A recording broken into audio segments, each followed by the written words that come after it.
ఈరోజు రాష్ట్ర వ్యాప్తంగా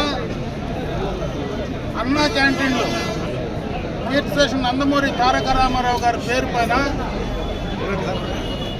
పునః ఓపెనింగ్ అంటే రీఓపెనింగ్ చేస్తున్నారు. గత 19-24 ప్రభుత్వం, దానికి మునుపున్నటువంటి 14-19 ప్రభుత్వంలో చంద్రబాబు నాయుడు గారు ముఖ్యమంత్రిగా ఎన్టీ రామారావు గారి పేరు పైన అన్నా క్యాంటీన్లు రాష్ట్ర వ్యాప్తంగా నిర్వహించడం అందరికీ తెలిసిందే.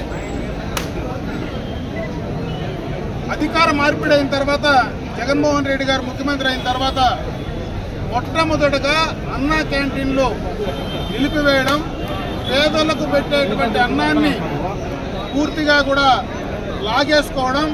ఇక్కడ ఉన్నటువంటి అన్నా క్యాంటీన్, ఇదే అన్నా క్యాంటీన్ గత 5 సంవత్సరాలుగా అసాంఘిక కార్యక్రమాలకు నిలవమైంది. ఎందుకంటే ఇక్కడ అందరికీ తెలుసు, పూర్తిగా ఇక్కడ ఈ అన్నా క్యాంటీన్లో రకరకాలైనటువంటి అసాంఘిక కార్యక్రమాలు జరిగినటువంటి సందర్భాన్ని కూడా ఒకసారి గుర్తు చేస్తా ఉన్నా. ఈరోజు మళ్ళీ చంద్రబాబు నాయుడు గారు ముఖ్యమంత్రి అయిన తర్వాత ఆ క్యాంటీన్లు మళ్ళా ప్రారంభించుకోవడం నిజంగా కూడా చాలా సంతోషించదగ్గ విషయం. ఈరోజు రాష్ట్ర వ్యాప్తంగా ఎంతో మంది పేదలకందరికీ కూడా అన్నం పెట్టేటువంటి ఈ యొక్క కార్యక్రమాన్ని మనం అందరం కూడా స్వాగతించాలి. ఎందుకంటే రాష్ట్రంలో ప్రభుత్వాలు వస్తూ ఉంటాయి, పోతూ ఉంటాయి. మన పక్క రాష్ట్రంలోనే తమిళనాడులో ప్రభుత్వాలు ఉన్నాయి. డిఎంకే ఉంది, అన్నా డిఎంకే ఉంది. అన్నా డిఎంకే ప్రారంభించినటువంటి అమ్మ క్యాంటీన్లు డిఎంకే ప్రభుత్వం ఏర్పాటైన తర్వాత దాన్ని కొనసాగించినటువంటి సందర్భాన్ని ఒకసారి గుర్తు చేస్తా ఉన్నా. ఆయనకు ఎన్టీ రామారావు గారి పేరు నచ్చకపోతే వాళ్ళ తండ్రితో తాతతో పెట్టుకొని నడిపిండాల. దాన్ని కూడా లేకుండా పేదల పైన కక్ష సాధించుకొని ప్రభుత్వం పైన, చంద్రబాబు నాయుడు గారి పైన కక్షతో పేదల అన్నం కడుపు కొట్టడం అనేది నిజంగా కూడా చాలా దారుణమైనటువంటి విషయం అని చెప్పి సందర్భంగా గుర్తు చేస్తా ఉన్నా. గత 5 సంవత్సరాలుగా ప్రభుత్వం ఆపేసిన అన్ని చోట్ల రాష్ట్ర వ్యాప్తంగా మరి పార్టీ కార్యకర్తలు, నాయకులు, స్వచ్ఛంద సేవా సంస్థలు, డోనర్సే ఆ కార్యక్రమాన్ని నిర్వహించినటువంటి సందర్భాన్ని గుర్తు చేస్తా ఉన్నా. ఇదే పలమనేరు పట్టణంలో కూడా దాదాపు 1.5 సంవత్సర కాలం పూర్తిగా కూడా పేదలకు అన్నం పెట్టేటువంటి అన్నా క్యాంటీన్ను ఇక్కడే మేము పెడతామంటే ఆ రోజు ప్రభుత్వం కూడా ఒప్పుకోకపోతే, అధికారులు ఒప్పుకోకపోతే ఎన్టీ రామారావు గారి స్టాచ్యూ ముందర దాదాపు 1.5 రోజులు పూర్తిగా కూడా ఉచితంగా డోనర్స్ ద్వారా మరి స్వచ్ఛందంగా నేను కావచ్చు, డోనర్స్ కావచ్చు, పార్టీ నాయకులు కావచ్చు, వారందరి ద్వారా బ్రహ్మాండంగా కూడా అన్నా క్యాంటీన్ నిర్వహించినటువంటి సందర్భాన్ని ఒకసారి గుర్తు చేస్తా ఉన్నా. ఆ అన్నా క్యాంటీన్ కూడా ఎలక్షన్ నోటిఫికేషన్ వచ్చిన దాకా కూడా కంప్లీట్ చేశాం.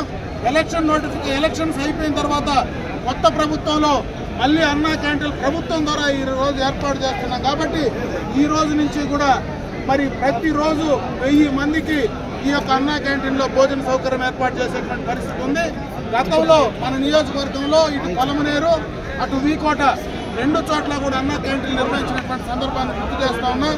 ఈరోజు మొట్టమొదటిగా పలమనేరులో మనం మొదలు పెట్టాం. రేపు మళ్ళా రాబోయేటువంటి సెకండ్ లిస్ట్లో వీకోట్లో కూడా మొదలు పెట్టడానికి ప్రయత్నం జరుగుతుందని చెప్పే సందర్భంగా కూడా తెలియజేసుకుంటున్నా. ఈ రోజు ఇక్కడ జరిగినటువంటి మార్నింగ్ ఏదైతే బ్రేక్ఫాస్ట్ ఉందో దీనికి కూడా పార్టీకి సంబంధించినటువంటి నాగరాజా కానీ, అదేవిధంగా కాజా పీర్ ఇద్దరు కూడా ఈరోజు దానికి డొనేట్ చేసి అది కూడా ఉచితంగానే ఈరోజు పంపిణీ చేసేటువంటి కార్యక్రమాన్ని చేశాం. ఈరోజు అన్నా క్యాంటీన్ ప్రారంభోత్సవంలో తొలితో ఈరోజు చెంగారెడ్డి గారు ఎక్స్ జెడ్పీటీసీ, మరి పెద్దపంజాన్ ఎక్స్ జెడ్పీటీసీ గారు 20,000 రూపాయలు ఆయన 20,000 రూపాయలు ఆయన కూడా అన్నా క్యాంటీన్ కు డొనేట్ చేయడం జరిగింది. ఆయన్ని కూడా నేను అభినందిస్తున్నా. గతంలోనే చాలా మంది ఈ రకంగా డొనేట్ చేసిన దానివల్లనే పేదలకు అన్నం పెట్టేటువంటి కార్యక్రమాన్ని చేశాం. ఈ ప్రభుత్వంలో పేదల పట్ల చిత్తశుద్ధితో ఈ కార్యక్రమాలు చేస్తాం. కీర్తిశేషం నందమూరి తారక రామారావు గారి పేరు పైన ఇటువంటి కార్యక్రమాలన్నీ కూడా చేయడం జరుగుతుంది. ఇప్పటికైనా ప్రతిపక్షంలో ఉండేటువంటి జగన్మోహన్ రెడ్డి ఇటువంటి కార్యక్రమాలు చేసిన దానివల్ల ఉపయోగం లేదు. మనం ఆపిన మళ్ళా ప్రజలు దాన్ని ఆపరు, దాన్ని పూర్తిగా కూడా ప్రారంభిస్తారనేటువంటి సత్యాన్ని ఆయన ఇప్పటికైనా తెలుసుకుంటే భవిష్యత్తులో ఆయన రాజకీయాలకు ఉపయోగపడుతుంది అనేటువంటి ఒక సూచన మాత్రమే జగన్మోహన్ రెడ్డికి చేసే ప్రయత్నం నేను చేస్తున్నా. ఇటువంటి చెత్త పనులు, పనికిరాని పనులు చేస్తే ప్రజలు యావగించుకుంటారు.